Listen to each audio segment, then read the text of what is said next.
காமாக்யா கருவுறுத்தல், படைப்பாற்றல் மற்றும் தெய்வீக பெண்ணாற்றல் ஆகியவற்றின் சக்தி வாய்ந்த சின்னமாகும்.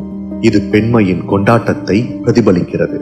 பெண் உடலையும் அதன் உள்ளார்ந்த சக்திகளையும் மதிக்கிறது. மாதவிடை என்பது மாதாந்திர சிரமம் மட்டுமல்ல, இது ஒட்டுமொத்த ஆரோக்கியம் மற்றும் நல்வாழ்வின் ஒருங்கிணைந்த பகுதியாகும். உயிர் கொடுக்கும் மற்றும் தொடர்படை. மாதவிடை என்பது மனித இனத்தின் தொடர்ச்சியை உறுதி செய்யும் ஒரு சக்தி வாய்ந்த செயல்முறையாகும். இது தெய்வீக பெண்மை மற்றும் அதன் உயிர் கொடுக்கும் படைப்பு. ஓட்டத்தை தழுவுங்கள். ஓட்டத்தை ஒரு சுமையாக அல்ல, மாறாக நம் உடலுடனும் நமது உள்ளத்துடனும் இணைக்கும் ஒரு சக்தி வாய்ந்த சக்தியாக ஏற்றுக்கொள்வோம். உடலின் ஞானம்.